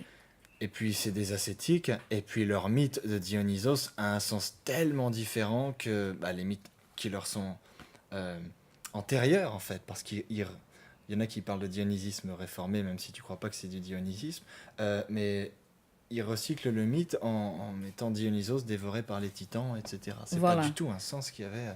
Non, ça n'a Vraiment. rien à voir Rien à voir. avec l'origine du dionysisme. Et je pense que ce qui a particulièrement posé problème aux orphiques, c'est l'homophagie. Oui, C'est le l'homophagie. sparagmos et l'homophagie, ça les a choqués. C'est comme on voit aujourd'hui des végétariens, ils sont scandalisés par la façon dont on traite les animaux. Je les comprends, hein. Oui. Moi, je ne suis pas végétarienne parce que je trouve, moi j'ai toujours dit ça à mes élèves aussi, dans la nature, tout se mange, l'un mange l'autre. Oui. Je ne vois pas quel est le problème, parce que si on entendait la salade, probablement elle hurlerait aussi quand on la retire de la terre. Oui. Alors, c'est pas parce qu'on l'entend pas qu'elle ne souffre pas. Oui. Donc, tout ça est très délicat. Mais je comprends, par exemple, moi, je veux pas manger des poules qui n'aient pas vécu de la façon naturelle. Si elles n'ont pas regardé les étoiles et si elles n'ont pas pu vivre une vie naturelle, je veux pas manger ça. Je veux pas ingérer des animaux qui ont vécu une vie torturée et triste. Ça, je comprends parfaitement. Mais par contre, là, au niveau des orphiques, c'est autre chose. Ils ont été vraiment choqués par le fait de ce rituel du sparagmos, alors que ces victimes avaient vécu une vie naturelle et sauvage. Et ils ont inventé un mythe selon lequel c'est le petit Dionysos qui aurait été déchiré vivant par les titans et ça constituerait une énorme souillure. Ouais. Alors que dans le dionysisme primitif, il n'y a aucune souillure à tuer un animal et à le manger vivant, Ouais. surtout si cet animal représente le Dieu lui-même. Moi, alors c'est un avis personnel. J'en aimais pas souvent, mais je trouve que c'est un peu une invention de péché originel. Oui, c'est vrai. Je le dis aussi dans mon livre. On invente là un péché Ouais, c'est qui ça. n'a jamais existé. Jamais existé. Voilà. C'est Zeus foudroie les titans, ça fait de la cendre, Voilà. mais de la cendre des titans, donc des méchants, assassins, quoi. Oui, des assassins oui, de Dionysos, et ben naît l'humanité. Et nous, on est tous pécheurs entre Voilà, guillemets. exactement. Voilà, ça c'est plutôt judéo-chrétien. Voilà. Ça n'a rien à voir avec la Grèce. Voilà. Ça n'a dingue. rien à voir avec le polythéisme. C'est pourquoi d'ailleurs on a... Bon, je passe un petit peu rapidement, mais je pense que c'est un des gros problèmes de notre planète, c'est qu'il y a cette insistance sur le monothéisme. Ouais. Parce que bien sûr, s'il n'y a qu'un seul Dieu, ben, tous les autres ne sont pas bons. Et donc, il faut imposer le seul Dieu qui soit bon. Alors, je regrette vraiment, mais je pense que les monothéismes devaient tomber en disgrâce.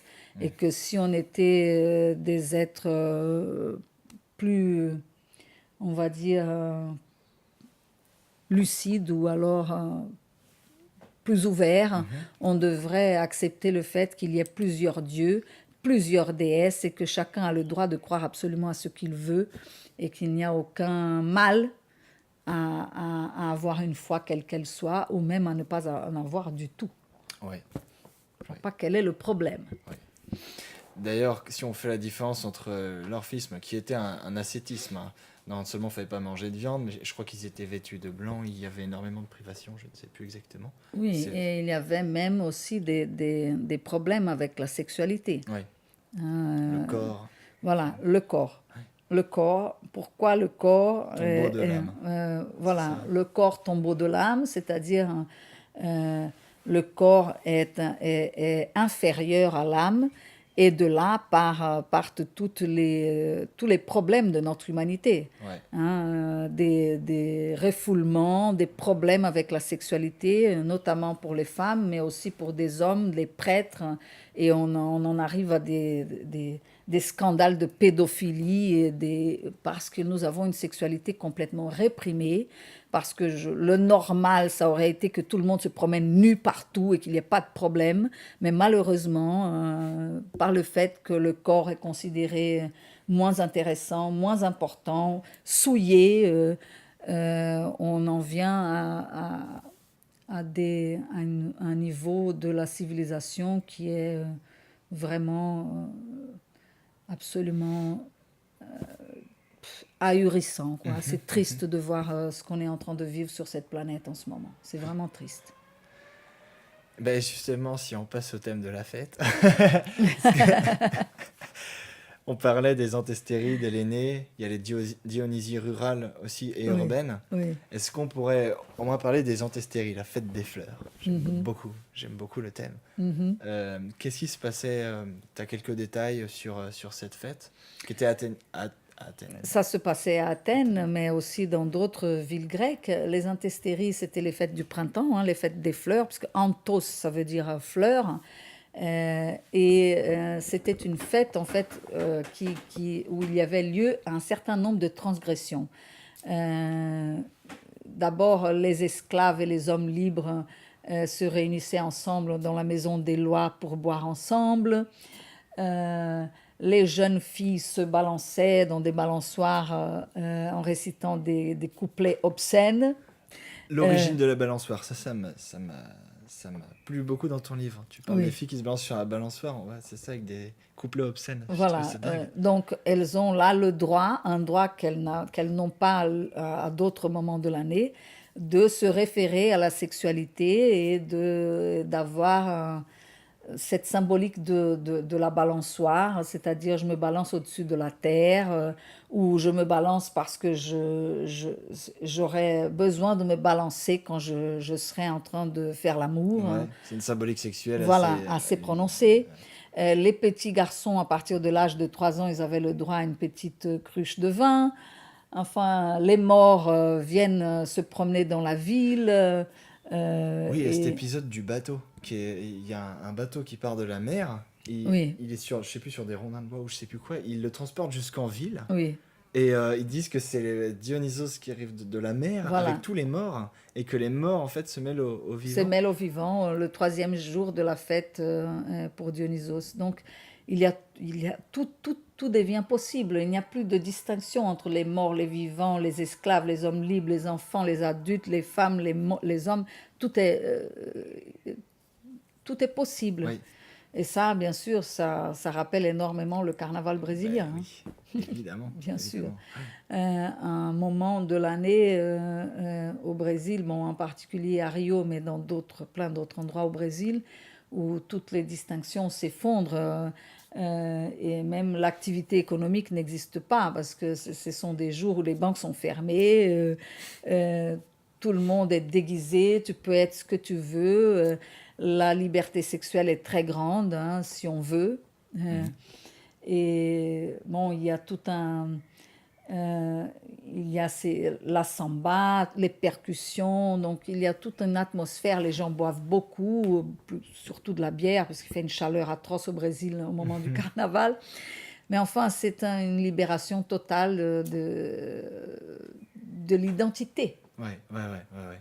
De cette identité qui peut maintenant être une altérité, qui peut être tout ce qu'on veut, quoi. On peut se déguiser de ce qu'on veut, on peut faire à peu près ce qu'on veut, même si c'est vrai qu'il y a de plus en plus de restrictions. Le fait d'avoir fait un sambodrome, par exemple, au Brésil, ça a limité l'espace des écoles de samba. Mais c'est vrai que le carnaval des rues à Rio est très libre. Et moi, personnellement, je le vis... je l'ai vécu pendant 10 ans au milieu d'une petite agglomération qui fait le carnaval dans mon quartier à Rio, à Santa Teresa. C'est au Bloco das Carmelitas où je joue de la percussion. Je suis donc au milieu de cette effervescence. Et c'est un moment absolument extraordinaire. C'est magique. On ne sait pas d'où on peut tirer autant d'énergie. C'est extraordinaire. On n'est pas fatigué. Ouais. On danse et on chante du matin jusqu'au soir et on recommence le lendemain et c'est comme ça pendant 5 jours. C'est dingue. Je veux y aller. Je vais habiter là-bas.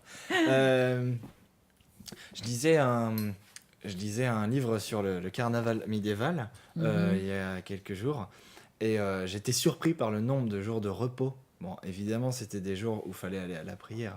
Mhm, Il disait qu'il y en avait 100 en moyenne, mhm. voire 170 pour certaines professions. Oui. Mais j'ai vu que le record était battu par les Grecs dans ton livre sur les femmes, fêtes et philosophie en Grèce ancienne. Oui, 256 jours par an de fait. de fête. Bah oui.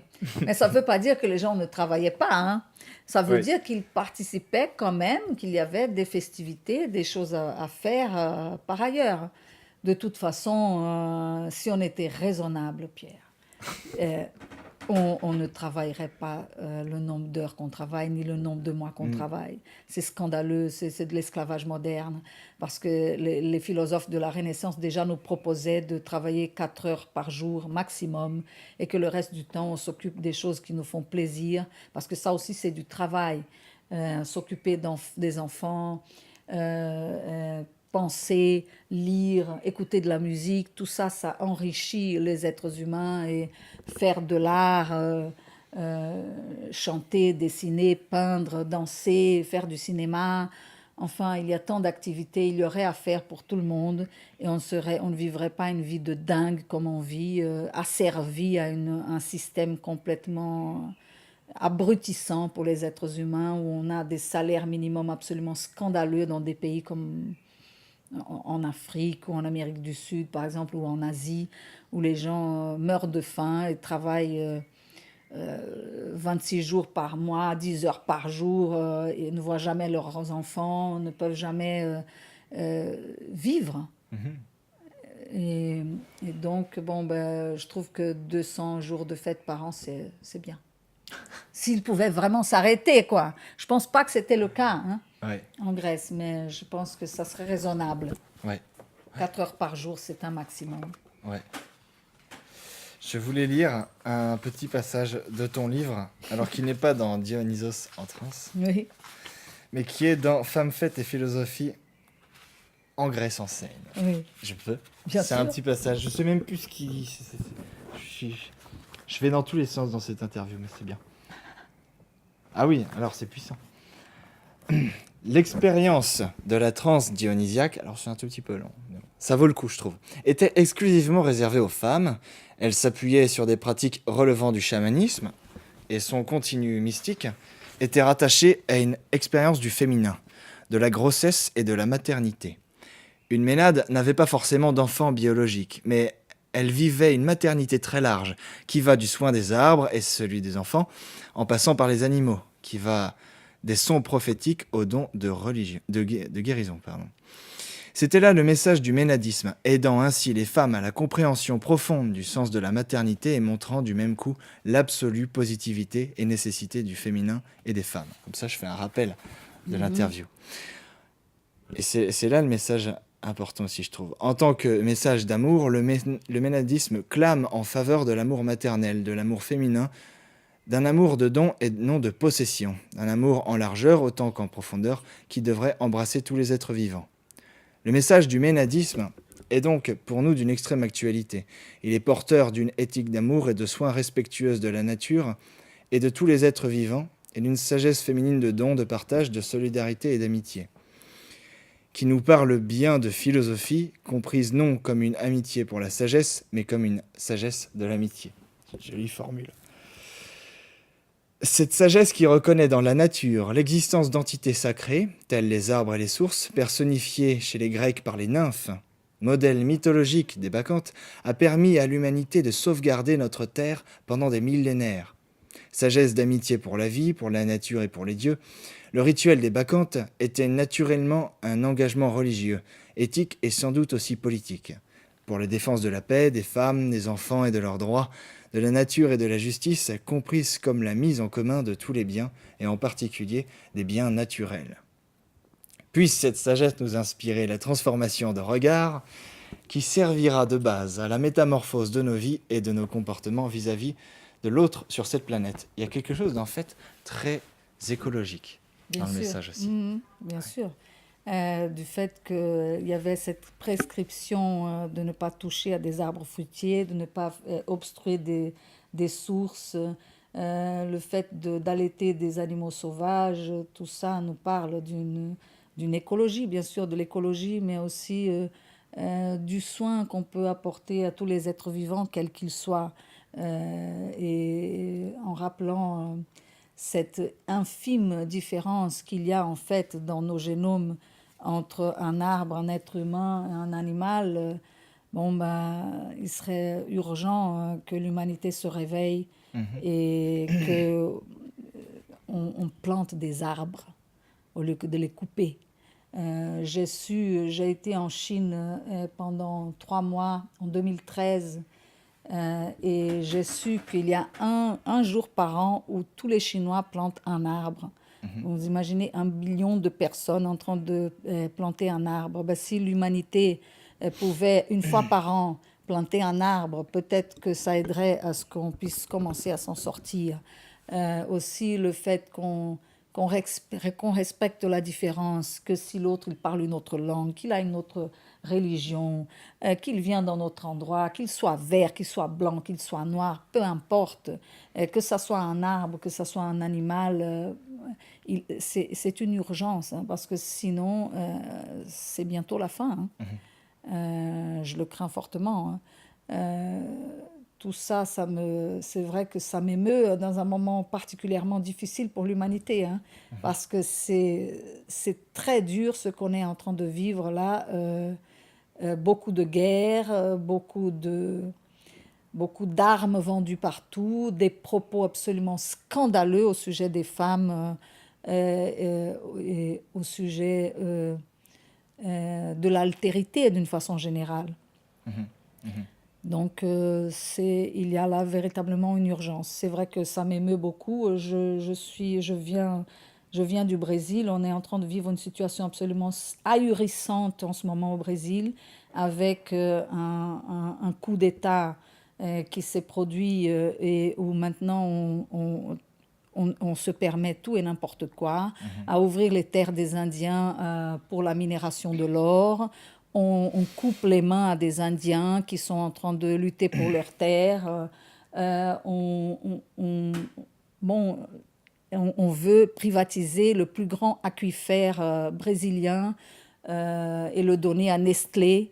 Donc c'est vraiment un moment particulièrement difficile. Pour parler du Brésil, hein, bien Mhm. sûr, il y Mhm. a ce fou furieux qui est aux États-Unis maintenant au pouvoir, Mhm. et partout ailleurs sur cette planète, beaucoup de fous. Ce qui me donne plutôt envie, vraiment, je pense souvent à Héraclite, hein. Il s'est tiré dans les montagnes parce qu'il a dit vraiment l'humanité est folle, et c'était Héraclite à son Mhm. époque. Mhm. Mhm. Il ne voyait pas ce qu'on est en train de voir aujourd'hui. Mhm. Donc j'espère vraiment qu'il y aura un sursaut, que les nouvelles générations vont prendre les choses en main et se mettre en marche. D'accord. Merci de t'être ouverte. Et merci pour ton message. C'est mon plaisir. C'est un plaisir.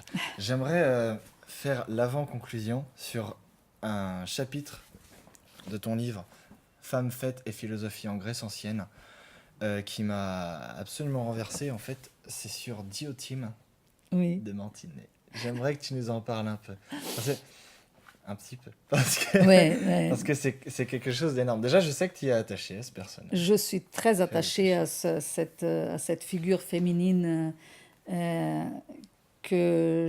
dont je suis convaincue que c'est une figure historique Mhm. qui a vraiment vécu. Je ne vois pas pourquoi Socrate nous aurait raconté n'importe quoi dans le banquet. Ouais. Diotime, elle n'apparaît que dans le banquet de Platon et dans 2 références de Proclus beaucoup plus tardivement, mais toujours est-il que Socrate nous dit qu'il ne sait rien. Je sais que je ne sais rien à part l'amour. Et celle qui m'a appris les choses que je sais au sujet de l'amour, c'est Diotime de Mantinet, une prêtresse. D'après mes recherches, d'après tout ce que j'ai pu lire dans le banquet, d'après tout ce que j'avais déjà fait comme recherche pour Dionysos en trans, la voix des femmes, je n'ai aucun doute que Diotime était une prêtresse de Dionysos. Hmm. Et Bon, je sais qu'il y a beaucoup de controverses à ce sujet-là. Mes élèves au Brésil jouaient beaucoup avec moi. Un jour, je suis arrivée en classe, ils avaient marqué sur le tableau noir, Diotima n'a jamais existé, pour bien m'embêter. Mais bon, moi, je suis absolument convaincue. Effectivement, je ne vois pas pourquoi Socrate aurait menti, ni pourquoi Platon aurait rapporté des propos sur son maître qui ne seraient pas vrais. Ouais. Ça n'aurait aucun sens. Donc, je pense que le fait que Diotime est en transe, elle nous parle de la transe, le fait qu'elle nous parle d'une initiation en rapport avec l'amour, avec à un moment donné de cette initiation, c'est-à-dire le dernier moment de cette initiation, on ne peut plus en parler, c'est-à-dire que c'est vraiment le moment de la transe, on ne peut plus en parler, il faut le vivre. Il y a pas mal d'indices qui me font penser que Diotime a initié autant que possible Socrate aux choses de l'amour, puisque étant un homme, évidemment, il ne pouvait pas être initié lui-même au rituel des Bacchantes, mais il a pu savoir ce qui était possible pour un homme de savoir et ce qui nous est rapporté dans son discours, dans le discours de Socrate, dans le banquet. Ouais, ouais. Parce que Diotime est de 10 ans l'aîné de Socrate. D'ailleurs, À peu près, tu oui. affirmes qu'on pourrait dire que c'est une présocratique. Même si ce terme, je trouve qu'il est un peu bizarrement utilisé. C'est comme si on avait avant Socrate et après Socrate. Oui, mais il y a un avant Socrate et Ah un ouais, après tu trouves Socrate, qu'il y a- oui. Oui, c'est il quelque y a. chose de très très marquant. C'est très C'est marquant, très oui, bien marquant. sûr, parce que avant Socrate, quelle est la différence? Enfin, pourquoi on parle des présocratiques? Les présocratiques sont ceux qui vont nous parler de la nature. Ouais, Socrate est celui qui va ramener la philosophie à l'intérieur de l'homme.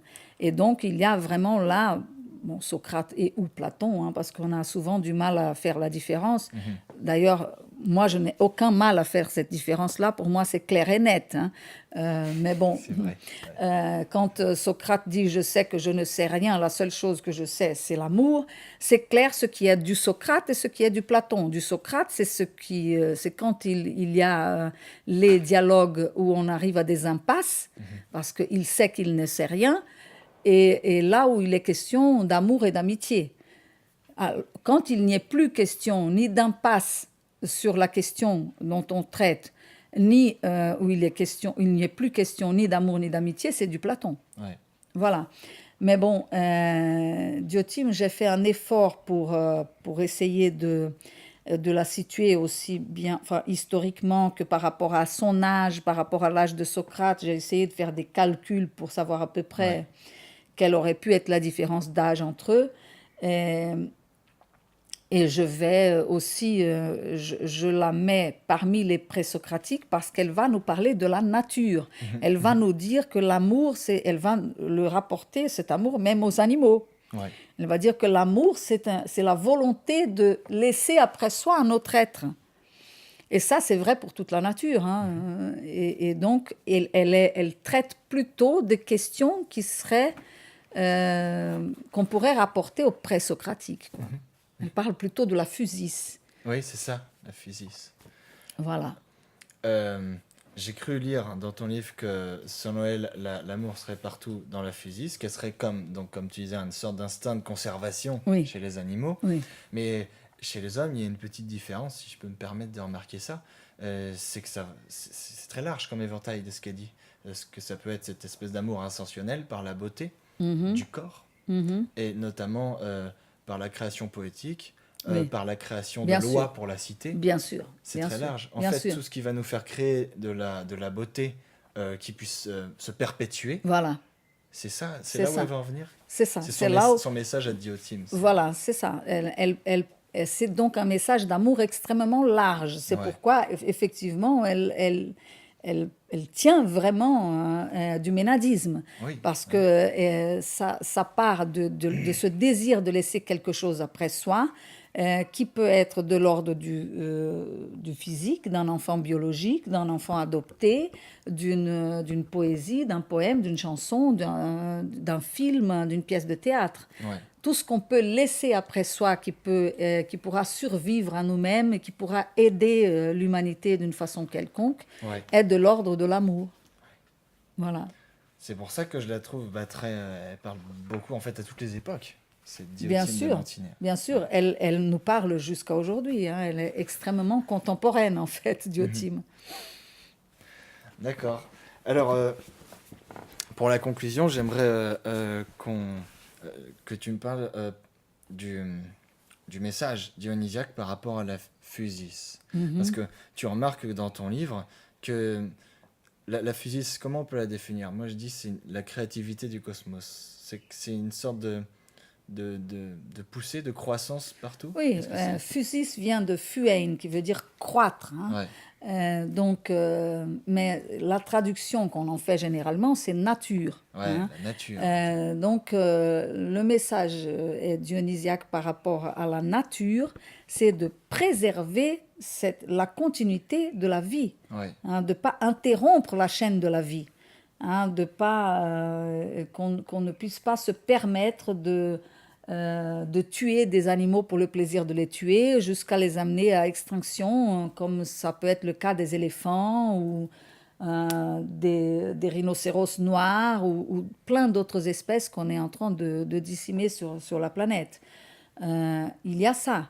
Mais il y a aussi le fait de laisser quelque chose pour les prochaines générations, laisser quelque chose qui puisse inspirer, qu'on puisse revoir et qu'à partir de cette vue, on puisse à nouveau créer. Comme c'est le cas pour une très belle chanson, quand on écoute quelque chose qui nous plaît et ça nous donne envie nous-mêmes d'écrire une chanson. Ou quand on lit une poésie, un poème extraordinaire et que ça nous donne envie d'écrire nous-mêmes. Voilà, c'est perpétuer de la beauté aussi. Bien sûr, on peut toujours se poser la question ce que c'est que de la beauté. Hein.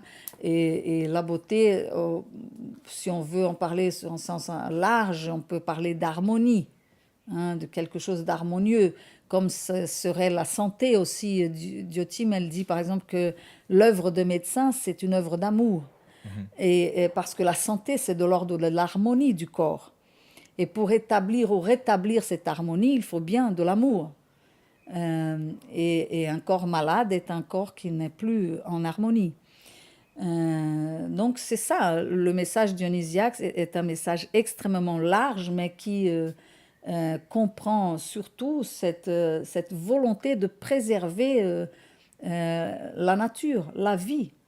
Et par rapport à l'humanité, bien sûr, préserver ce qu'elle peut créer de plus intéressant, de plus beau, les ouvrages artistiques qui puissent inspirer à la transformation de nos regards, à une nouvelle façon de voir les choses, à décaler notre perspective, que l'on ne soit pas toujours en train de regarder son propre nombril, qu'on puisse voir la part de l'autre, l'intérêt de la différence.